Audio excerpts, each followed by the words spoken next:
नमस्कार। World news में आज चीन और अमेरिका आमने सामने आ गए हैं।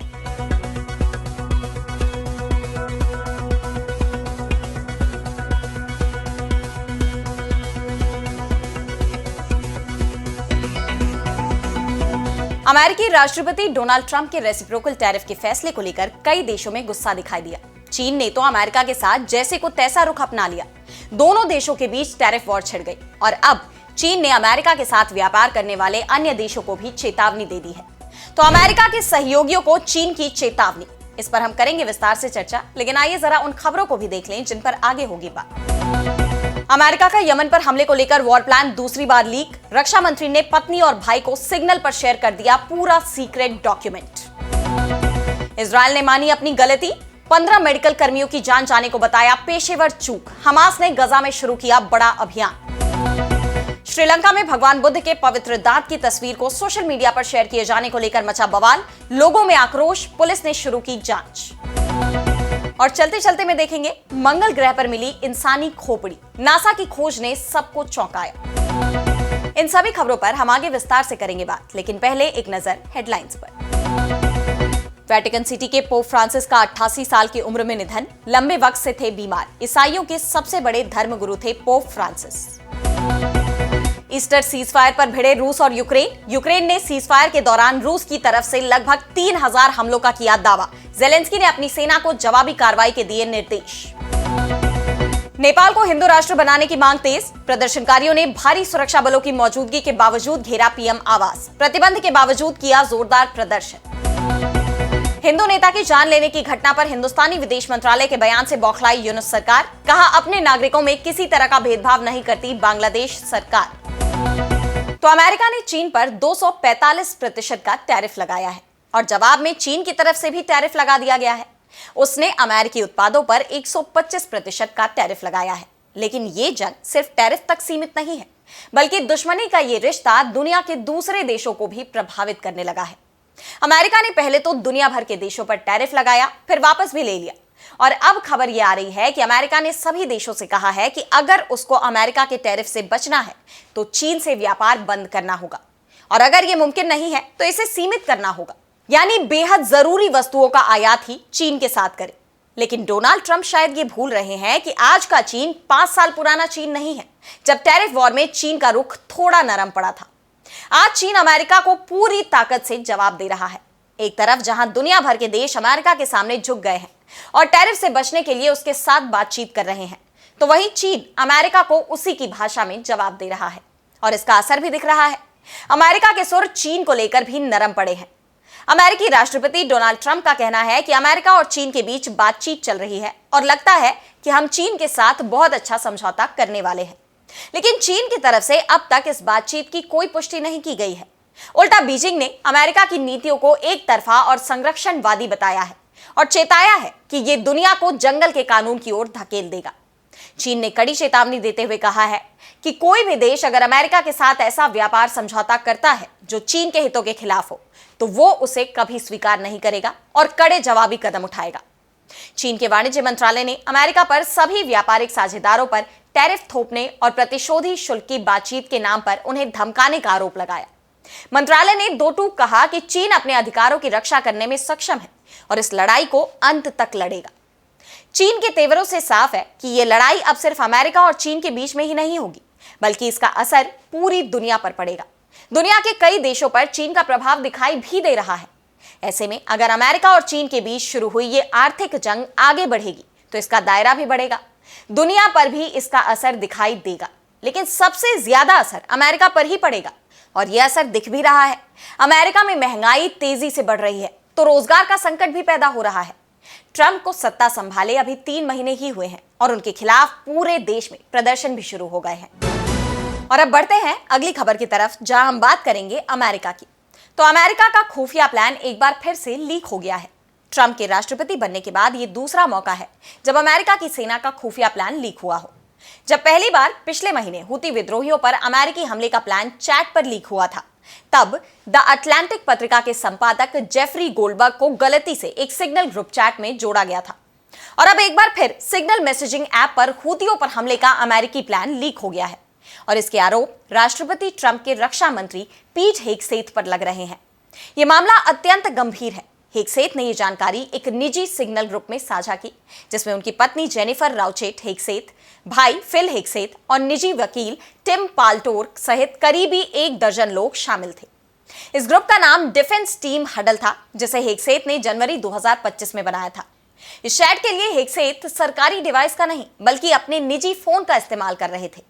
हेगसेथ का निजी फोन हैकरों का सॉफ्ट टारगेट माना जाता है। ऐसे में ट्रंप सरकार पर सवाल भी उठ रहे हैं। यह मामला तो यमन से जुड़ा हुआ था, जिस कारण से अमेरिका को नुकसान नहीं हुआ, लेकिन अगर दुश्मन देश शक्तिशाली होता तो इस तरह की जानकारी के लीक होने का बड़ा नुकसान अमेरिका को हो सकता था। लेकिन ट्रंप इसे लेकर गंभीर नहीं दिखाई दे रहे हैं। जब पहली बार अमेरिका का यमन में विद्रोहियों पर हमले का प्लान लीक हुआ था तो ट्रंप ने कहा था कि उन्हें इस बारे में कोई जानकारी नहीं है। साथ ही उन्होंने द अटलांटिक पर भी तंज कसते हुए कहा कि मैं इसका फैन नहीं हूं, मेरे लिए तो अटलांटिक एक ऐसी मैगजीन है जो बंद होने वाली है। और अब अगली खबर में बात करेंगे मिडिल ईस्ट की। तो इजराइल की तरफ से लगातार गजा में हमले किए जा रहे हैं। इजरायली हमलों में कई बेगुनाहों की जान चली गई, लेकिन इजराइल पीछे हटने को तैयार नहीं है। और अब इजरायली पीएम बेंयामिन नेतन्याहू ने युद्ध विराम को लेकर बड़ा बयान दिया है। उन्होंने 3 टारगेट बताए हैं, जिनके पूरे होने के बाद ही वो इस युद्ध को खत्म करेंगे। नेतन्याहू ने एक बार फिर से हमास पर युद्ध विराम की शर्तों को न मानने का आरोप लगाया। उन्होंने कहा कि हमास ने बंधकों को रिहा करने से इनकार कर दिया है। ऐसे में इजराइल के पास युद्ध जारी रखने के अलावा और कोई विकल्प नहीं बचा है। इजरायली पीएम ने अपने टारगेट बताते हुए कहा कि जब तक हम अपने बंधकों को रिहा नहीं करा लेते और ये सुनिश्चित नहीं कर लेते कि भविष्य में भी हमास और गजा इजराइल के लिए खतरा नहीं बनेंगे, तब तक ये युद्ध नहीं रुकेगा। इस बीच इजराइल ने अपनी गलती को मानते हुए बड़ा खुलासा किया है। दरअसल 23 मार्च को एम्बुलेंस, फायर ट्रक और संयुक्त राष्ट्र के वाहन पर इजरायली सेना ने ताबड़तोड़ गोलियां चलाई थी, जिसमें 15 लोगों की मौत हो गई थी। इजराइल ने बाद में दावा किया कि इनमें से 6 हमास के सदस्य थे, लेकिन अब उन्होंने माना है कि इस हमले में 15 मेडिकल कर्मियों की जान चली गई थी, जो इजरायली सेना की पेशेवर चूक है। इजराइल डिफेंस फोर्सेस आईडीएफ ने कहा कि सैनिकों से पेशेवर गलतियां हुई हैं। इसके मद्देनजर एक अधिकारी को बर्खास्त भी किया गया है। लेकिन इजरायली पीएम ने यह साफ कर दिया है कि यह जंग हाल फिलहाल में नहीं रुकने वाली।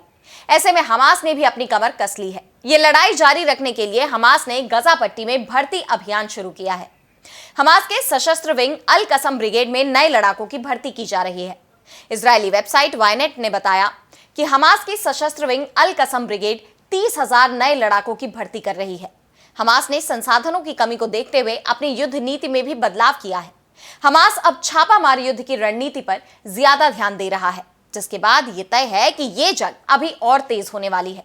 इसने पूरी दुनिया की चिंता बढ़ा दी है। और अब अगली खबर में बात करेंगे श्रीलंका में मचे बवाल की। तो श्रीलंका ने 1 दशक से ज्यादा समय बाद भगवान बुद्ध के पवित्र दंत अवशेष को आम जनता के दर्शन के लिए सामने रखा है। लेकिन अब खबर आ रही है कि किसी ने इस अवशेष की तस्वीर खींचकर सोशल मीडिया पर साझा कर दिया है। ऐसे में श्रीलंकाई पुलिस ने मामले में जांच शुरू कर दी है।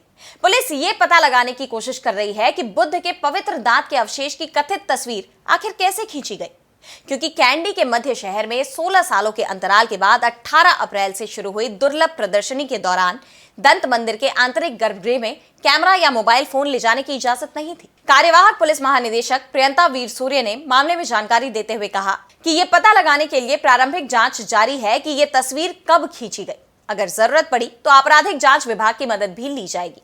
बता दें कि इस अवशेष की पूजा करने के लिए हजारों की संख्या में बौद्ध श्रद्धालु आ रहे हैं और कई मील दूर से ही कतारें लगी हुई हैं। ये प्रदर्शनी राष्ट्रपति अनुरा कुमारा दिसानायके के अनुरोध पर 16 सालों के बाद आयोजित की जा रही है। बता दें कि ये दंत अवशेष 2 करोड़ 10 लाख की आबादी वाले श्रीलंका के 74% सिंघली बौद्ध बहुसंख्यकों के लिए विशेष आध्यात्मिक, ऐतिहासिक और सांस्कृतिक महत्व रखता है। ऐतिहासिक अभिलेखों के मुताबिक 1590 में कैंडी में लाया गया ये दंत अवशेष बौद्ध आस्था का प्रतीक था और ये धीरे धीरे श्रीलंका की सबसे बहुमूल्य संपत्ति में शुमार हो गया। ऐसा कहा जाता है कि किसी को भी दांत के वास्तविक अवशेष को देखने की इजाजत नहीं थी। आधुनिक वक्त में आगंतुकों को दूर से ही अवशेष देखने की इजाजत है। ये प्रदर्शनी 27 अप्रैल तक आयोजित की जा रही है। इस अवशेष के महत्व को समझते हुए कड़ी सुरक्षा व्यवस्था के इंतजाम भी किए गए हैं। बावजूद इसके किसी ने तस्वीर ली और सोशल मीडिया पर साझा कर दी। ऐसे में यह एक बेहद ही गंभीर मुद्दा है और जांच का विषय है कि इसमें कोई अंदर का व्यक्ति ही शामिल है या सुरक्षा में चूक हुई है। और अब चलते चलते मैं बात करेंगे मंगल ग्रह पर मिली इंसानी खोपड़ी की। तो मंगल ग्रह रहस्यों से भरा हुआ है। ये ग्रह वैज्ञानिकों के लिए किसी अबूझ पहेली से कम नहीं है। और अब मंगल ग्रह के रहस्यों का पिटारा फिर खुल गया है। मंगल ग्रह से एक चौंकाने वाली तस्वीर सामने आई है और इस बार कुछ ऐसा देखा गया कि वैज्ञानिकों के होश उड़ गए। मंगल ग्रह पर जीवन है या नहीं, इस पर चल रहे शोध के दौरान वैज्ञानिकों को एक ऐसी रहस्यमय चीज दिखी जो देखने में बिल्कुल इंसानी खोपड़ी जैसी लगती है। यानी एक इंसानी खोपड़ी जैसी वस्तु लाल ग्रह की सतह पर दिखाई दी है, जिसकी हर तरफ चर्चा हो रही है। ये चीज क्या है, इसके बारे में नासा ने साफ तौर पर तो कुछ भी नहीं बताया, लेकिन इसकी तस्वीर नासा के मार्स रोवर परसिवियरेंस ने खींची है। ये खोपड़ी के आकार वाली चट्टान जेजेरो क्रेटर रिम पर मौजूद थी। इस खोपड़ी नुमा चट्टान को स्कल हिल नाम दिया गया है। नासा ने बताया कि इसके आसपास का हिस्सा हल्के रंग और धूल भरा है, जबकि स्कल हिल का रंग काफी गहरा है और ये छोटे छोटे गड्ढों से ढका हुआ है। नासा को अभी तक ये पता नहीं चला है कि इस चट्टान की उत्पत्ति कैसे हुई। हालांकि यह भी माना जा रहा है कि स्कल हिल पर गड्ढे क्षरण या हवा के कारण बने हो सकते हैं। यह भी माना जा रहा है कि यह चट्टान यहां उल्का पिंड की टक्कर के बाद टूटकर गिरी हो। अब वैज्ञानिकों की टीम अभी यह समझने में जुटी है कि यह चट्टान आखिरकार आई कहां से है और इसके पीछे की असली कहानी क्या है। यह खोज एक बार फिर मंगल पर जीवन की संभावनाओं को लेकर चर्चा में है। तो आज इस वर्ल्ड बुलेटिन में इतना ही। देश दुनिया की तमाम बड़ी खबरों के लिए बने रहिए डीबी लाइव के साथ और मुझे दीजिए इजाजत। नमस्कार।